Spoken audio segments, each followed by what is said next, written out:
4 Mart 2018. Çin'in Shenzhen şehrinde parçalı bulutlu, hafif yağışlı bir gündü. Hava sıcaklığı 20-22 derece civarındaydı. Belki dışarıda sıradan bir bahar günü yaşanıyordu ama 3D yazıcı dünyası için o gün sıradan bir gün değildi. Creality yeni yazıcısını satışa sunmaya hazırlanıyordu. Görseller siteye yüklendi, fiyat belirlendi, geri sayım tamamlandı ve satış başladı. O an kimse farkında değildi ama bu küçük masaüstü 3D yazıcı kısa süre içerisinde sektörün yönünü değiştirecekti. Aynı yıl Çin dışındaki pazarda 100.000 adedin üzerinde satışa ulaşacak. Daha sonra bu satış milyonları geçecekti. Bugün ise hala 3 boyutlu yazıcıların içerisinde en tanınan modellerden bir tanesi. İşte 3D yazıcı sektörünün en önemli kilometre taşlarından biri olan Ender 3 efsanesi böyle doğdu.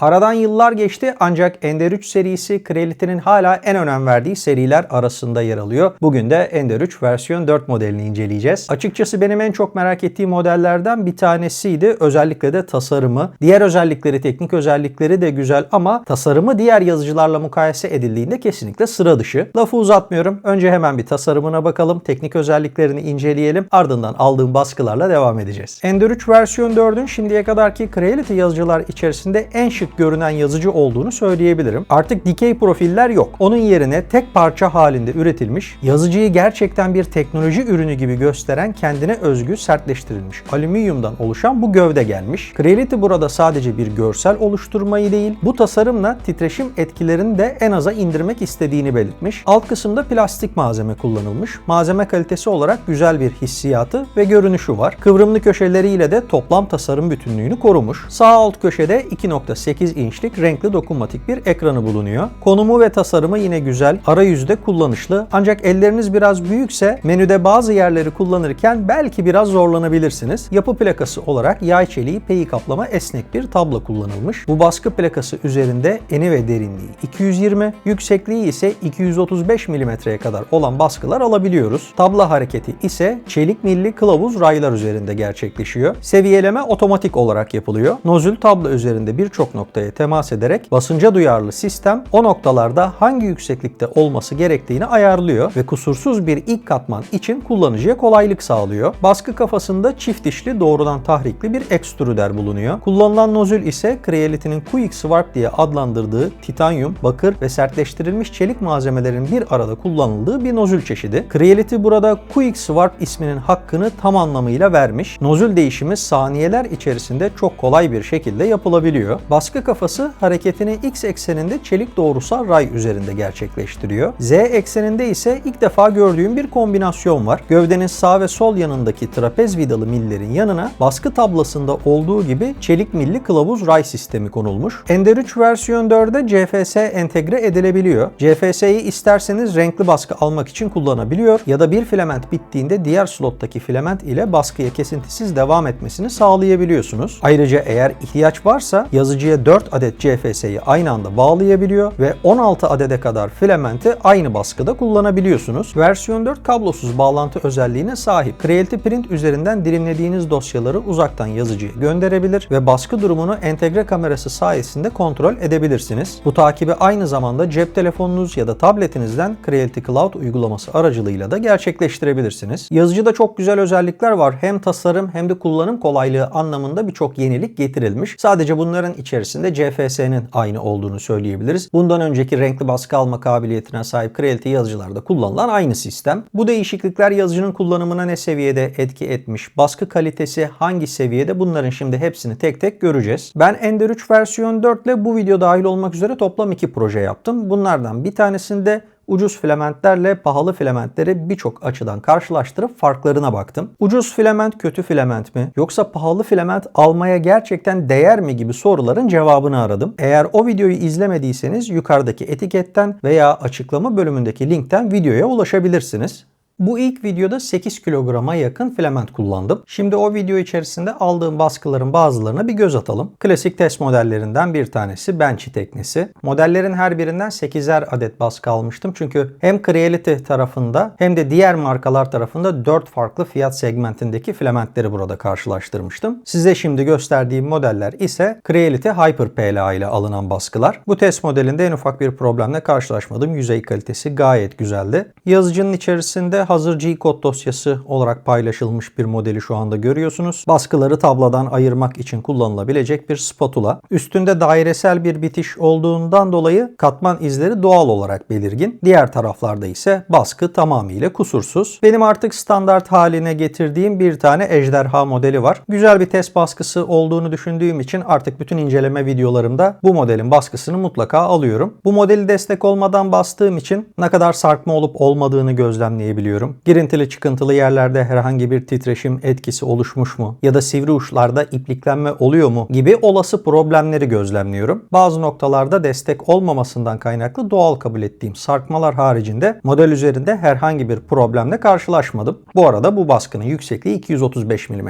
Yani Ender 3 versiyon 4 ile tek parça halinde en fazla bu yükseklikte bir baskı alabiliyorsunuz. Aldığım bir diğer baskı ise birden fazla baskı testinin aynı model üzerinde uygulanmış hali. Üst tarafta gördüğünüz sivri çıkıntılar yazıcının ipliklenme yapıp yapmadığını gösteriyor. Son derece temiz bir sonuç elde edilmiş. Burada yazıcının soğutmasının ne kadar verimli çalışıp çalışmadığını gördüğümüz gibi nozül ve filament kalitesiyle ilgili de bize fikirler veriyor. Burada çıkan sonuç tamamıyla kusursuz. İpliklenmenin alt kısmında yine destek olmadan yazıcının köprü attığı yerler var. Buralarda belli miktarda sarkmalar oluşmuş. Bir önceki yaptığım testte filamentin kalitesine göre bunun artıp azaldığını gözlemlemiştim. Hyper PLA ise az sarkma yapan filamentlerdendi. Altındaki dik açılı kısımlar gayet temiz çıkmış. Herhangi bir deformasyon yok. Benim için önemli olan noktalardan bir tanesi dik açılı olan kısımdı. Bu baskı alınırken alt kısmına herhangi bir destek atılmıyor. Önce üst tarafına bakalım. Bir problem yok. Gayet pürüzsüz bir şekilde çıkmış. Alt tarafına baktığımızda 20 ila 15 derece arasında hafif sarkmalar mevcut. Ama bunun bu test için çok iyi bir sonuç olduğunu söyleyebilirim. Yan tarafta ise bir köprü testi bulunuyor. En üst iki uzun olan parçada hafif sarkmalar bulunsa da onun altındakilerde herhangi bir sarkma yok. Bu test sonuçlarına baktığımızda Ender 3 versiyon 4 bence gayet başarılı bir netice elde etti. Yazıcı özellikle renkli baskılarda atık üretiyor. Bu atık miktarına zaten biraz sonra değineceğiz. Atıkların sağa sola dağılmamasını sağlamak için bu tarz bir kutunun baskısını aldım. Yine ayarlarını benim yapmadığım yazıcının içerisinde hazır olarak bulunan bir G-Code dosyasıydı. Yüzey kalitesinden son derece memnun kaldım. Düz kısımlarda en ufak bir katman izi göze çarpmıyor. Sadece yazıcının verilen ayarlardan kaynaklı yavaşladığı kısımlarda filamentin parlaktan mata doğru bir geçişi olmuş. Bu da oldukça doğal. Bir önceki videoda da bununla ilgili bir bilgi vermiştim. Buraya da ufak bir bilgi eklemek istiyorum. Eğer isterseniz bu parlaklık farkını ortadan kaldırabiliyorsunuz. Çünkü yazıcı burada aslında soğutmayı daha iyi yapabilmek için yavaşlıyor. Yani çıkıntılar da yavaşla diye bir seçenek var. Hatta bunun da hangi açıda hangi hızda olması gerektiğini de ayarını yapabiliyorsunuz. Eğer bunu kaldırırsanız parlak ve mat arasındaki geçişlerde problem de ortadan kalkacaktır. Ancak sarkmalar birazcık artabilir ve bu baskı kalitesini belli oranda olumsuz etkileyebilir. Ya da burada farklı hız ayarları deneyerek, yani dik açılara göre farklı hız ayarları yaparak optimum bir parlaklık tutarlılığı da sağlayabilirsiniz. Ender 3 versiyon 4 sertleştirilmiş çelik bir nozül ucuna sahip olduğundan dolayı karbon fiber katkılı bazı filamentleri basabilir. Karbon fiber katkılı PLA ve PETG de buna bir örnek. Örneğin gördüğünüz bu dekoratif kedi modeli. Düşük poligonlu tasarlanmış. Bana sorarsanız oldukça güzel. Hyper PLA'nın karbon fiber katkılı versiyonuyla basıldı. Karbon fiber malzemenin sertliğini arttırıyor. O nedenle işlevsel bazı parçalarda da PLA yerine karbon fiber katkılı PLA tercih edilebilir. Ancak ben malzemenin dokusunu da çok beğendiğimden dolayı bu gibi dekoratif ürünlerde de kullanılabileceğini düşünüyorum. Bu baskının da kalitesinden son derece memnunum.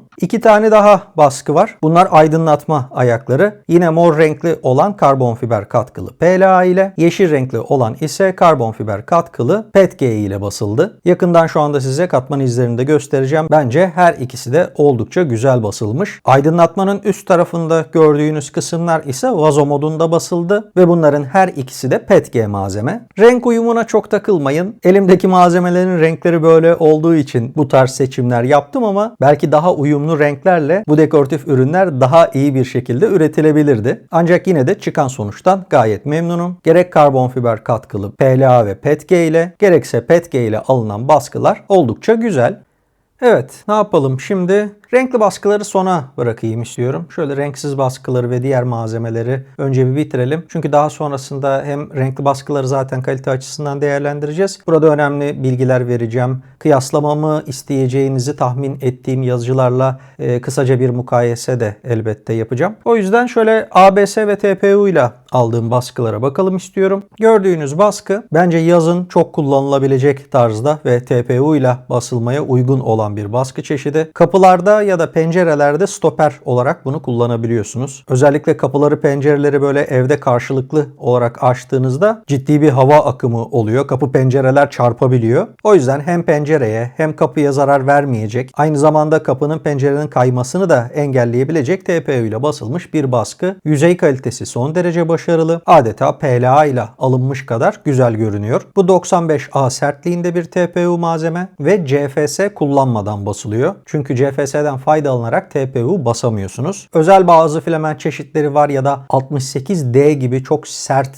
olan TPU malzemeler var. Bunların baskıları CFS, AMS tarzı sistemlerle yapılabiliyor ama 95A gibi 98A sertliğinde olan TPU filamentleri CFS kullanarak basamıyorsunuz. Ben burada 50 mm/saniye hızda baskı aldım. Belki biraz daha üstüne çıkabilirdi yazıcı ama çok fazla riske girmek istemiyorum. Çünkü hız artınca böyle dişlerin arasına TPU'nun sıkışması gibi durumlar söz konusu olabiliyor. 50 mm/saniye benim için garantiydi. Aldığım baskı kalitesinden de TPU performansından da memnun kaldım. Tasarımcı aynı baskının içerisine dayanımını arttırmak için belki sert bir malzeme konulabilir düşüncesiyle bir parça daha modellemiş. Buradaki parçaların baskısını da ABS ile aldım. Bu kombinasyon bana daha mantıklı geldi. Çünkü isterseniz bir pencerede kullanın. Direkt olarak güneş ışığı alsa bile ABS'nin hem ısı dayanımı var hem de biraz esnekliği olduğu için malzemeyi sağlamlaştırmak için mantıklı bir filament çeşidi. Baskı kalitesini de yakından görüyorsunuz. Hiçbir problem bulunmuyor. Buraya da ufak bir parantez açayım istiyorum. Biliyorum bilenleriniz çoğunlukta şu anda bu videoyu izlerken ama bilmeyenler için çok kısa bir bilgilendirme. ABS, ASA gibi mühendislik filamentlerini basmak için kapalı kasa yazıcılara ihtiyacımız var. İdeal olanı budur. Hatta bu kapalı kasanın içerisinde bir de kabin içi ısıtma bulunursa o zaman bu filamentlerle çok daha rahat çalışırsınız. ABS neden açık kasa yazıcılar için tavsiye edilmez? Çünkü malzeme hava akımını sevmiyor. Sabit bir sıcaklık ortamı istiyor. Bu olmadığında kenar köşelerinden kalkmalar oluyor. Özellikle uzun olan baskılarda katmanlar arasında çatlamalar gerçekleşiyor. Hiçbiri olmasa bile malzemenin mekanik özellikleri düşebiliyor. Ancak ben hep açık kasa yazıcılarda ABS denemeleri yaparım. V4'te de olduğu gibi. Ne tavsiye ediyorum? ABS basacaksanız böyle bir yazıcı almayın. Ama ihtiyacınız oldu. Bunun gibi ufak tefek şeyleri de yapabilirsiniz. Mesela ben tablaya yapıştırıcı sürdüm. Genelde saç spreyi tercih ediyorum. Saç spreyi sürdükten sonra ortamda öyle kapı pencere açık olmasın. Yani bir hava akımı bulunmasın. Ortam sıcaklığı mümkün olduğunca sıcak ve sabit olursa bu gibi baskıları rahatlıkla alabiliyorsunuz. Yani şu anda mesela tablo üzerinde gördükleriniz de bir ABS baskı. Hatta koparmaya çalışayım. Bakın yani zor çıktı, zaten belki sesini de duymuşsunuzdur. Burada yapıştırıcının etkisi oldukça önem arz ediyor ve gördüğünüz gibi böyle ufak tefek baskılar kenarından köşesinden bir kalkma olmadan, katmanlar arasında çatlama olmadan baskısı alınabiliyor. Tabi bunun için yazıcınızın özellikleri önemli. Versiyon 4'ün tablosu 100 dereceye, nozülü de 300 dereceye kadar ısınabiliyor ki bu da ABS basmak için son derece yeterli. Ben bu baskıları Creality Hyper ABS ile aldım. Özellikle yapışma konusunda başınızı ağrıtmayacak güzel bir filamenttir. Aklınızda bulunsun. Gelelim renkli baskı testlerine. CFS'den az önce bahsettik. Yeni bir teknoloji değil. Bundan önceki birçok yazıcıda CFS kullanıldı. Versiyon 4 ile de uyumlu hale getirilmiş. Ben de hem performansını hem de atık miktarını test edebilmek için birkaç tane baskı aldım. Gördüğünüz Dünya Kupası'nın birebir ölçekli halidir. Elbette böyle bir baskıyı Ender 3 versiyon 4 ile tek parça halinde alamıyorsunuz. Ortadan bölünmüş olan bir modeldi. Baskı iki parça olarak alındı ve daha sonra yapıştırılarak birleştirildi. Renkli baskı dedim ama tabii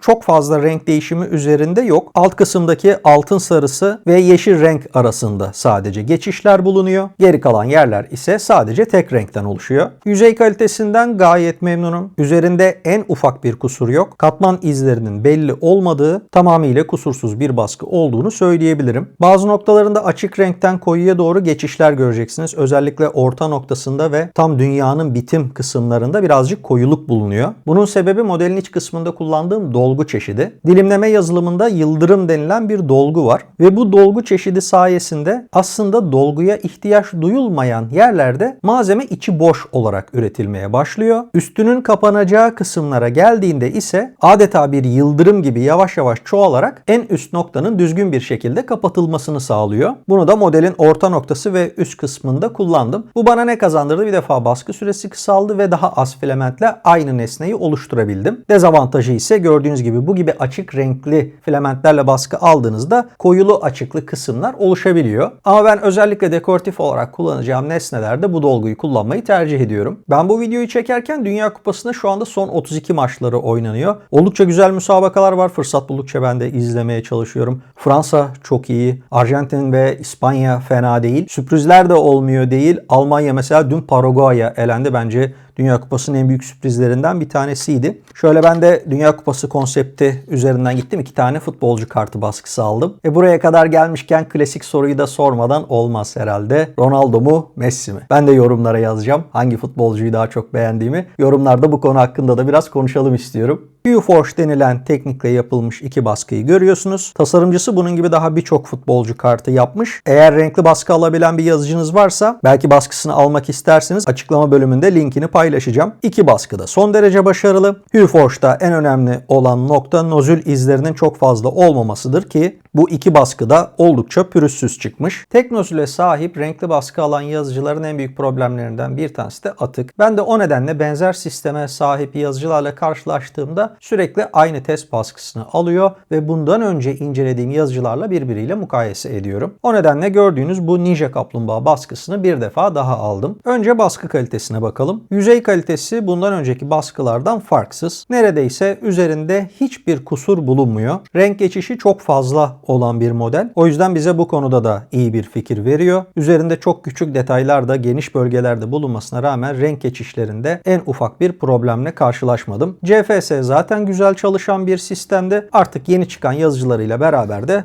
tam uyumlu hale gelmiş. Genelde bu baskı üzerinde titreşim etkilerini en fazla kafa bölümünün olduğu yerlerde görürdüm. Fakat bu model üzerinde ancak çok dikkatli bakıldığında ufak tefek titreşim etkilerini hissedebiliyorum. Onun haricinde model üzerinde olumsuz olarak söyleyebileceğim herhangi bir şey bulunmuyor. Ancak şöyle olumsuz bir durum var. Bu baskı esnasında yazıcı 5 defa durdu. 49 saatlik bir baskı. Farklı saat aralıklarında 5 defa durması biraz can sıkıcı hale geliyor. Neden durdu diyecek olursanız CFS filamenti çekemiyor. Yani ittiremiyor ya da. Baktım yeşil renk olan filamenti ittirememiş. Tekrar dene dedim. 1-2 geri sardı, ileri ittirdi falan. Baskı devam etti. Yine herhangi bir problem yok. Aradan saatler geçmiş. Gecenin bir yarısı. Yani ben yatmışım zaten. Sabah bir kalktım. Baktım yine belli bir seviyeye gelmiş. Yine yeşil renkte. Üçüncüde de, dördüncüde de, beşincide de olunca bir anlam da veremiyorum. Tek bir tane filamentte problem çıkıyor çünkü. Aslında tecrübeli bir kullanıcıyım. Bunun aklıma gelmesi gerekirdi. CFS sisteminde eğer makarada bir yamukluk varsa ki bu karton olan makaralarda çok fazla karşılaşılıyor. Bu yapısal bozulma, ezilme, yamukluk ne kadar fazla olursa filamenti alıp geri çekmede o kadar zorlanıyor makine. Ancak sert plastik olan makaralarda ya da çok düzgün olan karton makaralarda hiçbir problemle karşılaşmıyorsunuz. Maalesef böyle CFS, AMS gibi kutulu olan sistemler baskı esnasında biraz fazla naz yapabiliyor. O yüzden bu gibi bir problemle karşılaşırsanız ilk önceliğiniz makarayı kontrol etmek olsun diye bunu söylemek istedim. Gelelim bu baskıdaki atık miktarına. Eminim merak edenleriniz var. Özellikle A1 ile ya da SparkX i7 ile mukayese edildiğinde bir avantajı ya da dezavantajı var mı diye hemen o karşılaştırmaya bakalım. Son dönemlerde yaptığım videolarda A1, SparkX i7 ve Cobra X'i birbiriyle karşılaştırmıştım. Hemen bu yazıcıyı da onların yanına ekleyelim. A1, i7 ve Cobra X'teki atık filament miktarlarını ve baskı sürelerini zaten şu anda görüyorsunuz. Aynı baskı Ender 3 versiyon 4 ile standart Creality Print ayarlarıyla alındığında 90 gramı prime kulesi olmak üzere 720 gram filament atığı ortaya çıkarttı ve baskı da 49 saat sürdü. Bununla ilgili genel değerlendirmemi videonun sonunda birazdan paylaşacağım ancak şunu söylemek istiyorum. Creality versiyon 4 için yani bu bir renk canavarı ya da işte hız canavarı gibi ifadeler kullanmadı. Zaten olmadığını da bu bu model üzerinde görmüş olduk. Baskı kalitesi çok güzel fakat çok fazla atık miktarı ortaya çıktı. Bunu ayarlarla arttırıp azaltmak mümkün. Bunu diğer yazıcılarda da yapabiliyorsunuz. Yani dilimleme yazılımından yapacağınız temizlik ayarlarıyla bunu azaltabiliyorsunuz. Fakat bazen ne yaparsanız yapın belli seviyenin de altına düşemezsiniz. Düştüğünüz takdirde işte o zaman bu kadar temiz sonuçlar ortaya çıkmayabilir. Bunun da nedeni aslında nozülle alakalı. Bahsettiğimiz bu diğer yazıcılarda nozül mesafesi çok daha kısa. Filament çok daha yakın yerden nozüle kesiliyor ve temizlik için az miktarda filament yeterli oluyor. Unicorn nozül ise oldukça uzun bir nozül. Bu temizliği gerçekleştirebilmek için daha fazla filament harcanması gerekiyor. O nedenle renkli baskılarda daha fazla atık ortaya çıkabiliyor. Bu model için geçerli değil ama atık miktarını 3 boyutlu yazıcılarda azaltmanın bazı yöntemleri var. Örneğin bu gördüğünüz anahtarlık modelinden bir tane de bassanız, 20 tane de bassanız aynı miktarda atık ortaya çıkar. Bu da dediğim gibi eğer ihtiyaç varsa avantajlı bir durumdur. Bart Simpson şeklinde hareketli ve oldukça eğlenceli bir anahtarlık modeli. Benim elimde bir tane CFS olduğu için sadece 4 renk kullanabiliyordum. O nedenle göz bebeklerini yapamadım. Onları daha sonra kalemle çizeceğim. Örneğin eğer 2 CFS bağlamış olsaydım göz bebeklerindeki siyah noktaları da yine bu yazıcıyla yapabilecektim. Yüzey kalitesi son derece başarılı. Modellerin tabloya yayılımı tamamıyla kusursuzdu ve hiçbir hata olmadan tüm baskılar rahat bir şekilde alınabildi. Aldığım bir diğer renkli baskıyı görüyorsunuz. Renkli baskılarda özellikle siyahla beyaz arasındaki geçiş bazen zor olabiliyor. Sonuçta en koyudan en açığa geçiş var ve burada nozülün içerisinde kalan ya da ucunda kalan filament atıkları birbirine karışabiliyor ve bu bir baskı sorunu haline geliyor. 2 tane panda baskısı almıştım. Neredeyse her katmanda siyahla beyaz arasında bir geçiş var. Ancak iki baskıda da bir problem yok. Hem siyah hem beyaz renkler çok güzel bir şekilde çıktı. V4 benim son zamanlarda kullandığım en iyi Creality yazıcılardan bir tanesi. Hatta bunu Creality ile de sınırlamak istemiyorum. Son dönemde kullandığım baskı kalitesi en iyi olan yazıcılardan biri. Eski bir model olmasına rağmen A1 ile kıyaslanmasını isteyen çok olacaktır diye tahmin ediyorum. Cevabını net bir şekilde verebilirim. En az A1 kadar güzel bir baskı kalitesi var. Ses konusunda belki onun kadar iyi olmayabilir. Tablo hareketinde bir problem yok ama kafanın sağa sola yaptığı hareketlerde ani hızlanmalarda özellikle beni rahatsız eden bir ses oldu. Bu da ses testlerine etki etti. Yaptığım ses testinde Creality Print standart ayarlarıyla 50-53 desibel aralığında bir netice elde ettim. Yine de özellikle gündüz saatlerinde farklı bir odada kullanıldığında ya da gece saatlerinde sessiz moduna alındığında rahatlıkla kullanılabileceğini düşünüyorum. Uzaktan bağlantı konusu tamamen çözülmüş. Bunu yakın tarihte incelediğim diğer Creality yazıcılarda da gördüm. Hiçbir sorunla karşılaşmadım. Dilimlenen modelleri rahatlıkla gönderdim ve baskı takibini sorunsuz bir şekilde yapabildim. Kamerası da takip için gayet yeterli bir performans sundu. Timelapse videolar ise baskının nasıl olduğunu gözlemlemek için izlenebilecek kalitede, ancak daha da fazlasını beklememek lazım. Renkli baskı kısmına gelince CFS zaten yeni bir teknoloji değil. Evet, yazıcılarla uyumlu ve güzel bir şekilde çalışıyor. Renkli baskılar temiz çıkıyor ancak verimsiz. Hatta bunu hem AMS hem de CFS için daha ilk kullanmaya başladığım zamanlarda söylemiştim. Güzel çalışıyorlar fakat çok fazla atık ortaya çıkartıyorlar. Nozül sayısı artmadıkça atık miktarını azaltmak çok mümkün görünmüyor. Bence çok fazla renkli baskı almayacak ve filament değişimi için vakit kaybetmek istemeyen